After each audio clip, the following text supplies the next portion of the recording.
half the mortgages in existence are above 4. No way. So refinance activity may come back. Anybody whose loan you did between.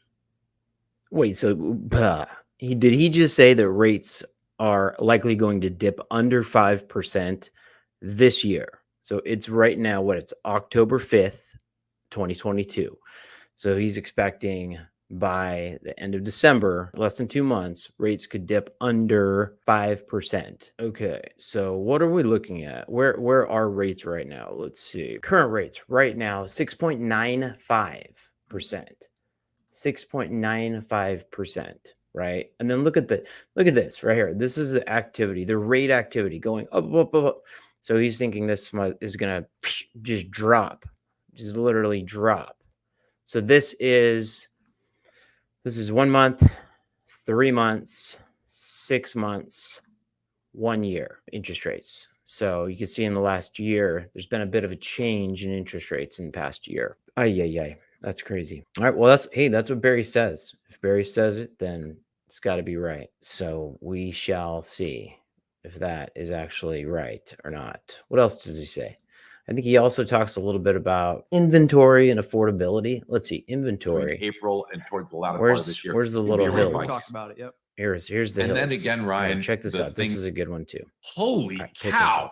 Look at the build in inventory that we're seeing here. It's like, oh my goodness, this is huge. This is build. A lot of inventory skyrocketing on the market, right? Well, Ryan, if you look just at this chart, the reason why I say it's misleading, this is what's misleading, because it doesn't give you the benefit of perspective. So this encompasses a 1-year period. What if I showed you 10 years, Ryan? Now we're talking. Right. Sure. Every single year you get this inventory build between April. Guys, this is a cycle that I am witness to over and over and over again, year after year after year. It's like I see the same thing kind of every year. It's a cycle, right? And every year, everyone's freaking out. Every single year, 3 times during the year, everyone is freaking out. And I'm like, it was like that last year. It'll be like that again next year. You got to look at the bigger April picture. And July or August. Why? Because parents want their kids to get in school. It's so true. At the beginning of the school year. So because joining in the middle of the school year, buying and selling, it's a harder adjustment for them. Kids can be tough. They've already formed friendships.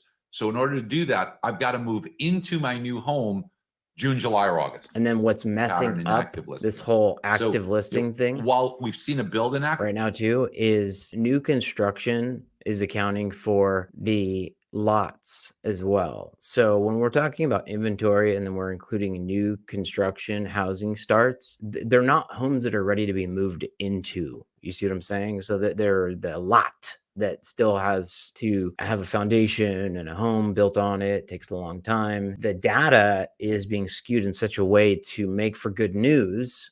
However, it's not as crazy as everyone is making it out to be. Certain areas, Oakley, California, for example, down East Cyprus, there's a ton of new homes coming. Is that going to cause possibly a problem with regards to supply and demand and pricing? Why, yes, it already has. And pricing has, but that's different. That's not everywhere. It's certainly not everywhere. There are certain pockets that we need to look at. But what did he say again? Something about rates at 5 under? Accurately forecasted 5%. The housing bubble that we had. Heck, I sold the company I had because we felt that we were going to be in danger of all this, But just like when we talked about warning and saying it is one thing, the experience into seeing that they can't destroy demand to the point where it's pummeled. Slow it down, take some cash out, ease inflation, all good for us. But don't go too far. Let's hope. Better times are coming, guys. Barry just spent 34 minutes explaining exactly why, which we're so thankful. We didn't spend 34 minutes. Right? We only spent a couple minutes. The Fed's going to have to come back in and start buying mortgage-backed securities. Wow. So he literally, let's just one more real quick little peek at that, because I just want to make sure. Did we hear that right? He's expecting interest rates to be below hikes in the Fed funds rate, 5%, more savings, slower business. End of this year, you're going to see inflation readings that will be lower of next year, and that will cause the year-over-year reading of inflation to come down. So what this will do for us is it will cause us to be in a position where we should see inflation come down, and mortgage rates, like they always do, will follow suit. So how long and how much? A couple of things. Late this year, fourth quarter this year, first quarter next year, we should be in a position to see a lot of improvement. And probably by sometime late, very late this year, early next year, we should be able to see mortgage rates dip under 5%.